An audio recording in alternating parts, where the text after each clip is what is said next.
Today we are at the New Hampton School. Founded in 1821, this New England prep school with only 300 students have established themselves as one of New England's premier boarding schools. From senators to Massachusetts governors, even the founder of Bates College went to the New Hampton School. Not to mention the dozens of Olympic and professional athletes that have come out of there. And throughout the years, New Hampton has been able to establish themselves as one of the most consistent football programs in New England, winning multiple Evergreen and Knapsack championships. I was so interested how this tiny school in New Hampton, New Hampshire has been able to have its success throughout the years. Today, we have full access. We're gonna show you what it's like to be a Husky. We're gonna show you the beautiful facilities they have, and we're gonna talk to you about the benefits of coming to a prep school. I have someone from the admissions team that is going to be giving us a tour today. So I have plenty of questions to ask him, plenty of questions for Coach Kylie to answer as well. A lot of you will have questions. Is prep school the right fit for me? Well, it can start today. We really appreciate you watching. Everyone take this time, of course,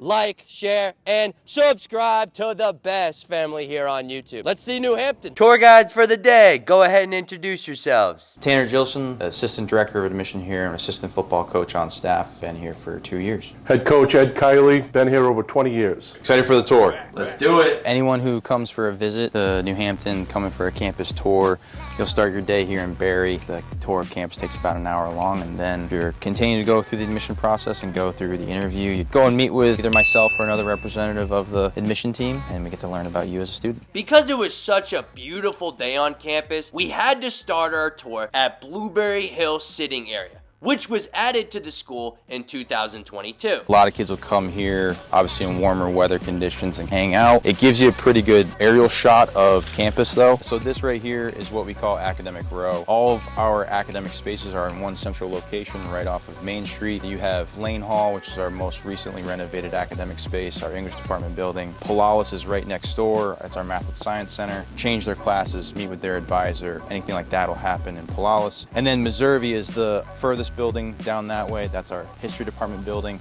We'll head into Polaris real quick. So yeah, the big talking points with Polaris is obviously it's the Math and Science Center. It also houses our academic life office. While we were in Polaris, I asked him to show me a classroom. As you can see, it is small, and that is for a good reason. The classes are an average of 11 students, which allows them to have a more personal connection with their classmates, their professors, and their college advisors. If you come from a bigger school environment and you don't do well in a large learning environment, I think this could be better for you. I see in the admission office a lot of kids coming from a high school environment where they're in a 20-person plus classroom. They don't really get the attention and build a necessary relationship that they need with their teachers. So coming to a school like New Hampton, you have that opportunity to be in a smaller classroom environment. You're a student that doesn't really fit either at the front of the class or the bottom of the class. You're kind of somewhere in the middle. You can be left behind in a public school setting. You come to a school like New Hampton and you have a closer relationship and more engagement with your teachers in the class. After we saw some classrooms, Tanner said he had to take me to the school's academic resource center. In it was the college counseling office, where he said the real magic happens.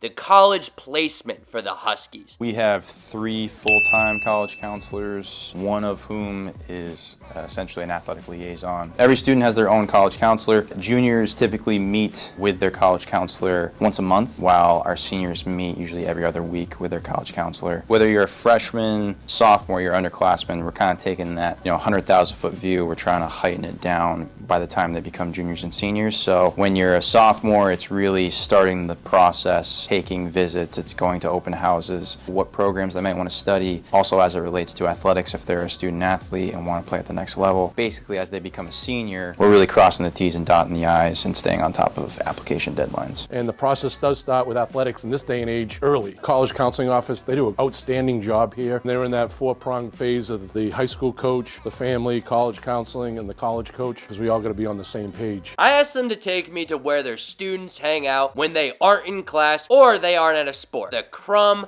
campus center, or the dog pound, as Coach Kiley calls it. They have a ping pong and a pool table, TV. The dog pound truly had a college lounge type of vibe. There was even a snack bar, and the school bookstore was here as well. Check out all the Husky merch. However, right upstairs was much more. A lot of our art spaces down this hallway are photography studios, a lot of our visual art spaces. This is their art and exhibit hall that is dedicated to their students' hard work. Throughout the year, they have different shows and displays for their students to be participating in, and the artwork will always be changing. After we saw the artwork, they wanted to take me to the McAvoy Theater. This is where they have school assemblies, team meetings, school plays. About 30 minutes after I saw this, the board of trustees were all in here. It was actually awesome. They light up the room with the Husky logos on the walls for their big time presentations. Now it was time to see the cafeteria,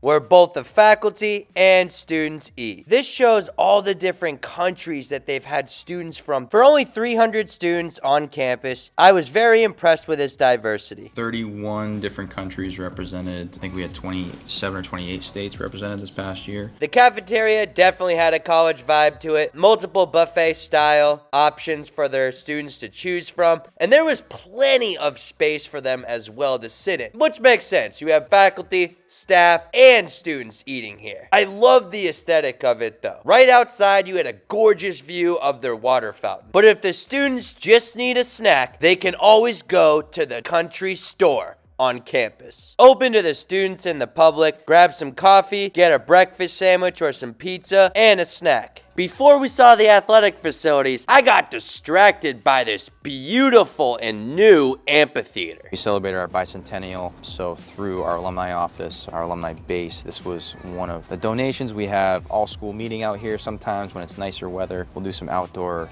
concerts and things like that. It's also just a cool place for kids to hang out. We start the athletics part of the tour looking at the hockey rink, which is so important to prep school culture. They pack this thing out in the winter. Then we had to check out the basketball court. The Huskies have had 14 professional basketball players, most notably Noah Vonleh from Haverhill, Massachusetts, drafted number 9 overall in 2014. Here is their cardio and spin room. Teams will have a spin session up there on the TV. Pelotons are huge in athletic development now, and the fact they have a room full of 20 of them is ridiculous. After you get a good workout in, head to the multi-purpose room and get a good stretch in. Namaste, like and subscribe. This is the first floor of what they call the JV weight room. Only their junior varsity and their everyday students can access. The first floor consists of mainly treadmills and some basic weightlifting machines. And upstairs, there was even more.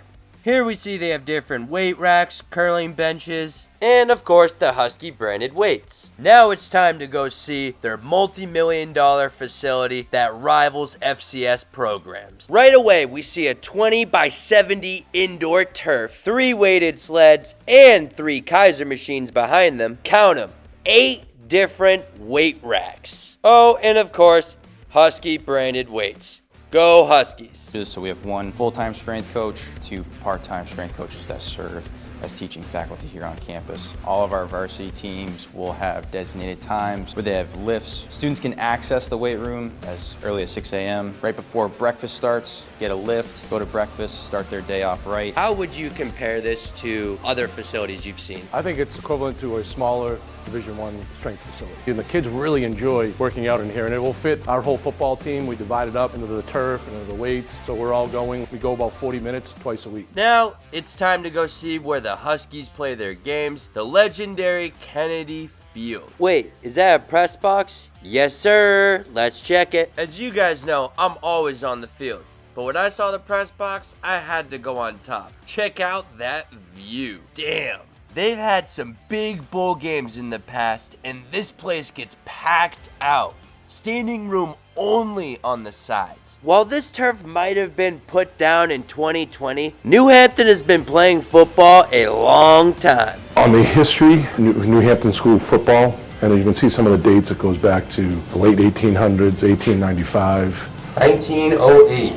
1895. Does. This picture in 1927, you see the bear in front of it? Oh, that's awesome. One of the most notable Huskies is running back Jamal Branch, who would go on and play at Colgate, and he would go on to win the Walter Payton Award. And for those of you who don't know, that is the Heisman for the FCS level. They've had 2 Gatorade Player of the Years, Brendan Smith, who would go on to start 40 games for Northwestern, and Coach Kylie's son, Jake, who would go on and play at Penn State and then professionally in France. And recently, they had the 2022 NEPSAC Offensive Player of the Year, Frank Dinelli, who is now toking the rock at UConn. The Huskies have won multiple NEPSAC championships and Evergreen championships. And in this league, consistency is never easy. So I sat down with Coach Kylie, and I found out the key to success here at New Hampton. Our goal here, our philosophy here is to win championships, but it's how we get there. It's the process. And the process is really important to me. I tell all the recruits coming in, it's not about winning and losing.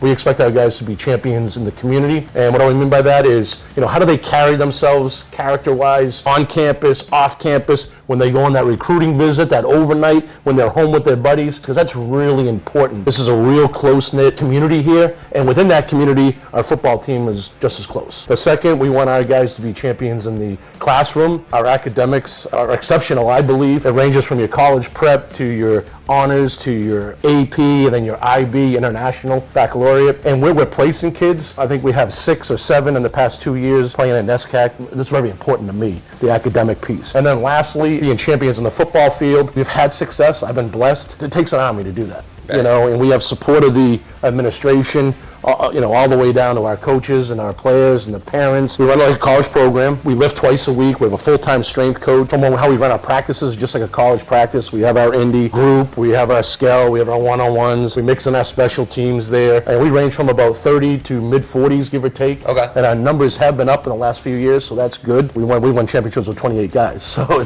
it is possible. In my opinion, the program's in a very good position right now. And you're going to be creative, and one way we do that is we try to bring along those inexperienced young kids. Right. And you got to understand, our program is made up of guys that never played football before, literally don't even know how to put on a uniform, all the way through scholarship kids. Yeah. So our job is to coach everybody, to bring those young, inexperienced guys along, all right, and promote those older guys. We've been consistent throughout. We go 4-4, and people's like, what's wrong with New Hampton? Right. And that's within our own families. We're up here in New Hampton, New Hampshire, but it's a very diverse team. How you're able to recruit and get kids from Louisiana, California, Texas. We're bigger than that. We're worldwide, and that's a challenge. A lot of it goes back to our admissions office, too. They do a great job with the international students. And believe it or not, there are good football players internationally. We give them the chance to play. It's a great opportunity. Geographically in the United States, we do a lot of legwork. I do camps and combines in the summer. We go to a football clinic. A college coach might send me lead on a kid. And also the success of this school and the football program, it makes it easier to sell. And it all goes back to my philosophy there is,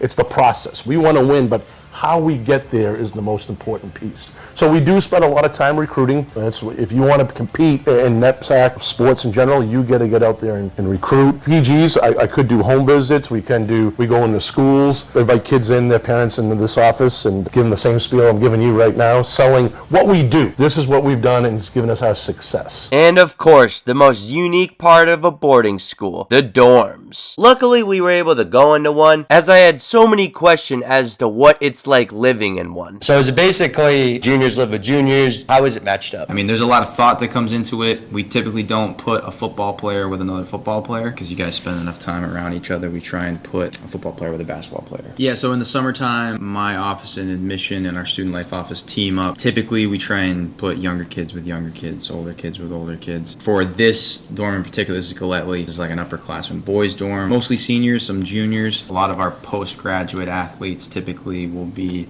in a house like Galetly. How many kids in a dorm typically? On average, throughout campus, it's about 20 to 25 in a house. It ranges everywhere from 8 kids to about 40 plus. I'm a house parent in a 9th and 10th grade house.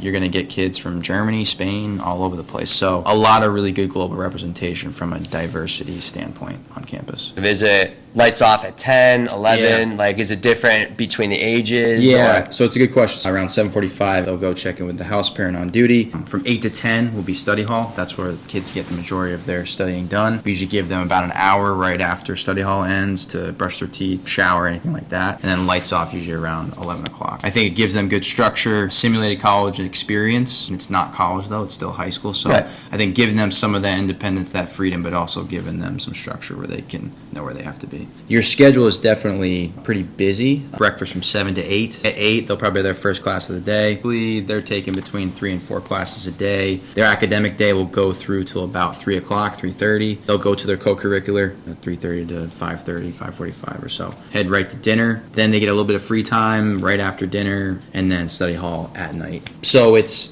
giving you a feel for college, but at the same time, it doesn't quite have the range that a normal college day would probably have academically. People probably wouldn't understand or know, being from New Hampshire, Sure. that they have all these different students from all different backgrounds up here Yep. in this little tiny town Yep. with only 300 students on campus. Yeah, I mean, I think it's pretty unique. They get exposed to this type of atmosphere, and I think that a lot of kids, as you go to school with a lot of folks from all over the world, I think you're constantly learning, you're constantly being influenced by each other. If you're looking to start this process, connect with myself. Obviously, I'm a representative of the admission office, but also a representative of the football program on staff, and I'm a house parent, so I can speak to a lot of the different things that happen on campus and what our students do. Next steps, as you look through the timeline, is fill out the inquiry, connect with someone with our office, come take a visit, I'd say, check everything out, do the interview. It's more of a conversation. You shouldn't feel the pressure of someone asking you questions. It's more of them trying to get to know you as a student. Start the application process. We work with standard application online for boarding schools. You thought the video was ending, but it's not, because it was time to see New Hampton's 250-foot-acre mountain, Burley Mountain. This is just 1 mile away from the campus. This is where their students hike,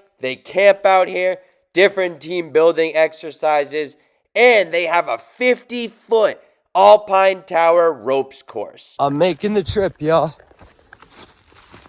I'm making the trip. We're gonna see what's up here, because I hear it's something good. Look at this incline I'm about to hit. You better like and subscribe. Jesus. We made to the top and we got to see this aerial shot of campus. If you liked the video, please like, share, and subscribe, and comment where I should go next.